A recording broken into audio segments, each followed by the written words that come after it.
তাহলে কেমন আছেন আগে বলুন, গরম কেমন পড়ছে?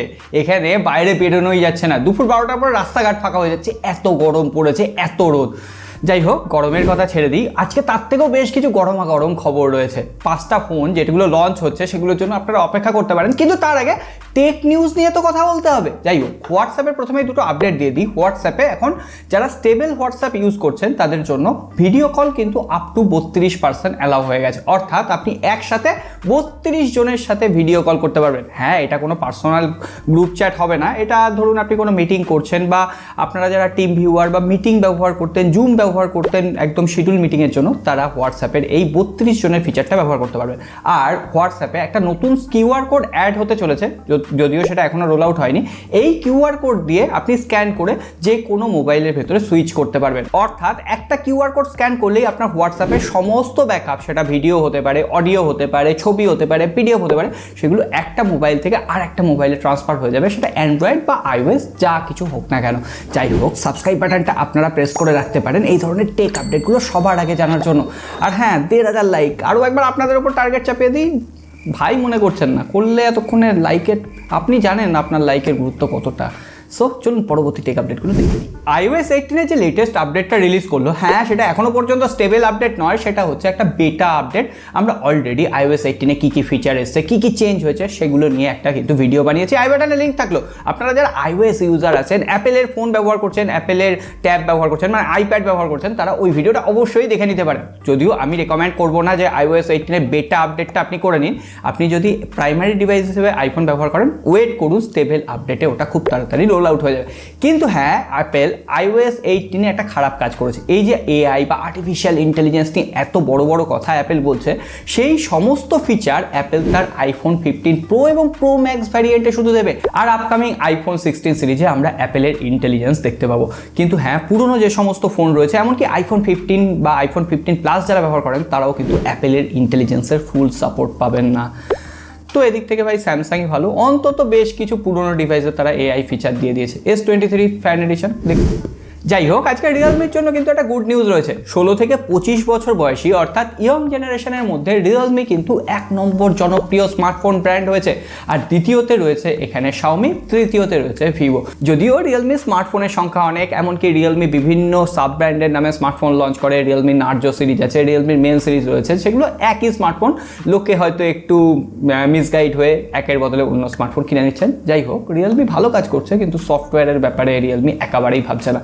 আর তার সব থেকে বড় উদাহরণ হচ্ছে রিয়েলমি GT60। ফোনটা সত্যিই ভালো ফোন, কিন্তু সফটওয়্যারের কথা উঠলেই না অনেকটা পিছিয়ে যায়। যাই হোক, ফোনটার রিভিউ অলরেডি আমি করেছি।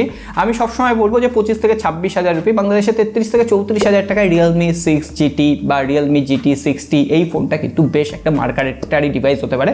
আই বাটনে লিঙ্ক থাকলে একবার রিভিউটা দেখে নেবেন। কিন্তু এর পাশাপাশি রিয়েলমি 20 জুন রিয়েলমি GT6 ফোনটা লঞ্চ করতে চলেছে। সেই ফোনটা কিন্তু মোটামুটি 40,000 রুপির প্রাইস পয়েন্টে হবে, যেটা শাওমি CV4কে কিন্তু কম্পিট করার জন্য আসছে। ওই টেলিফটো সেন্সার থাকবে, বাদবাকি স্পেসিফিকেশন ওই কোয়ালকম স্ন্যাপড্রাগন 8s Gen 3 থাকছে। Curved AMOLED display, 120 Hz refresh rate, 5500 mAh এর ব্যাটারি, এছাড়াও 120 ওয়াটের ফাস্ট চার্জার। মোটামুটি ভালো স্মার্টফোন হবে। রিয়েলমি GT60 যে ক্যামেরায় একটু দুর্বল ছিল, ওই ফোনটা কিন্তু ক্যামেরার দিকেও ফোকাসড হবে, কারণ পেরিস্কোপিক জুম লেন্স থাকবে আর টেলিফটো সেন্সারও থাকতে পারে বলে শোনা যাচ্ছে। কিন্তু রিয়েলমি 13 Pro Plus, হ্যাঁ এখনো যে ফোনটা লঞ্চ হতে বেশ কিছুদিন দেরি, ওই ফোনটা সম্পূর্ণ স্পেসিফিকেশন সামনে চলে এসছে। সেখানে মিডিয়াটেকের ডায়মেনসিটির কোনো একটা প্রসেসর থাকবে। কি প্রসেসর এখনো জানা যায়নি, তবে হ্যাঁ, curved AMOLED display, 120 Hz refresh rate, 6000 নিটসের পিক ব্রাইটনেস, যেটা আমরা রিয়েলমি GT সিরিজে পেয়েছি। সমস্ত কিছু থাকছে, হ্যাপটিক অনেক বেটার হচ্ছে, এছাড়াও পেরিস্কোপিক জুম লেন্স থাকছে 64 মেগাপিক্সেলের। অর্থাৎ বেশ ভালো একটা স্মার্টফোন আসছে। তো আপনারা যারা স্মার্টফোন কিনবেন বলে ওয়েট করছেন, তারা আরও বেশ কিছুদিন ওয়েট করে যান, অনেক স্মার্টফোন লঞ্চ করবে এই বছরে। এরপরে যে 4টে স্মার্টফোন এই মাসে একদম মার্কেট কাঁপিয়ে দেবে, তার মধ্যে প্রথমেই থাকবে OnePlus Nord CE4 Lite। এই স্মার্টফোনটায় কোয়ালকম স্ন্যাপড্রাগন 695 প্রসেসর থাকছে, মানছি পুরনো প্রসেসর, কিন্তু AMOLED display, 120 Hz refresh rate, 5500 mAh এর ব্যাটারি, 45 ওয়াটের ফাস্ট চার্জার। মোটামুটি একটা বেশ স্টেবল স্মার্টফোন থাকবে। দেখা যাক ক্যামেরা কেমন হয়, কেমনভাবে স্টেবল পারফরমেন্স প্রোভাইড করতে পারে। এই ফোনটা 18,000 রুপিতে কিন্তু লঞ্চ করতে চলেছে ইন্ডিয়ান মার্কেটে। এই স্মার্টফোনটা আগামী 18 তারিখে লঞ্চ করতে চলেছে, অলরেডি টিজার পেজ সামনে চলে এসেছে। দ্বিতীয় যে স্মার্টফোনটা মার্কেট কাঁপাবে সেটা হচ্ছে মোটোরোলার তরফ থেকে মোটোরোলা G85। সেখানে কোয়ালকম স্ন্যাপড্রাগন 4 জেনারেশন 3 চিপসেট থাকবে, কার্ভ অ্যামোলেড ডিসপ্লে, 144 হার্টজের রিফ্রেশ রেট থাকবে, এমনকি শোনা যাচ্ছে IP68 রেটিং, পেছনে ভেগান লেদার ফিনিশ। অবশ্যই একটা প্রিমিয়াম দেখতে স্মার্টফোন, তার উপরে স্মার্টফোনটার ওজন হবে বলা হচ্ছে মাত্র 171 গ্রাম। তো এই প্রাইস সেগমেন্টে মোস্ট প্রিমিয়াম একটা স্মার্টফোন লঞ্চ করতে চলেছে মোটোরোলা। এরপরে যে স্মার্টফোনটা লঞ্চ করবে 21 তারিখ সেটা হচ্ছে ইনফিনিক্স নোট 40। আর এই স্মার্টফোনটা সব থেকে কম দামে ওয়্যারলেস চার্জিং টেকনোলজি অফার করবে, এবং সেটা মনে হয় 15 ওয়াট। যাই হোক, 5000 মিলিঅ্যাম্পিয়ার ব্যাটারি, 33 ওয়াটের চার্জারের পাশাপাশি একটা ফ্ল্যাট অ্যামোলেড ডিসপ্লে, 120 হার্টজের রিফ্রেশ রেট, আর JBL ডুয়াল স্টিরিও স্পিকার থাকবে। কি প্রসেসর থাকবে এখনো জানি, তবে 5G প্রসেসর থাকতে চলেছে। যাই হোক, এটা গেল 3টে স্মার্টফোন। এবং 4 নম্বরে যে স্মার্টফোনটা সেটাও এই মাসেই লঞ্চ করবে CMA Phone 1, নাথিং এর সাব ব্র্যান্ড। এই ফোনটাও যথারীতি দেখতে ভালো হবে, আর এই ফোনটার সমস্ত স্পেসিফিকেশন সামনে চলেছে। ওই নাথিং ফোন 2 এর স্পেসিফিকেশনকে কাটছাট করে ওই ফোনটাও বলা হচ্ছে 17 থেকে 18,000 রুপিতে লঞ্চ করবে। এই 4টে স্মার্টফোনের মধ্যে আপনার ডিল কোন স্মার্টফোনটায় থাকবে অবশ্যই কমেন্ট বক্সে লিখে জানান। কিন্তু এর পাশাপাশি ইনফিনিক্সের তরফ থেকে আরও দুটো খবর রয়েছে। ইনফিনিক্স তার প্রথম ট্যাবলেটের উপর কাজ করছে, এবং সেটা খুব তাড়াতাড়ি নাকি লঞ্চ করবে। ও পেছনে হ্যালো AI লাইট ফাইট থাকবে। আর ইনফিনিক্স একটা ফ্লিপ স্টাইল ফোল্ডিং ফোনের ওপর কাজ করছে, সেই ফোনটাও FCC সার্টিফিকেশন সেকশনে এনলিস্টেড হয়ে গেছে। তো ওই ফোনটাও লঞ্চ করবে। মোটামুটি অ্যাফোর্ডেবল প্রাইস পয়েন্টে ফ্লিপ ফোন আসছে। ওই 40 থেকে 50,000 রুপি হলে তো আর কোনো কথাই নেই। আর ইনফিনিক্স আগের থেকে কিন্তু অনেক সফটওয়্যারের উন্নতি করেছে, যেটা টেকনো করতে পারে। যাই হোক, এবার স্যামসাংয়ের তরফ থেকে দু একটা ছোটোখাটো খবর দিয়ে দিই। Samsung Galaxy S24 fan addition সেটা হয়তো সামনের মাসে লঞ্চ করতে পারে, কারণ এটা অলরেডি গিকবেঞ্চে এনলিস্টেড রয়েছে।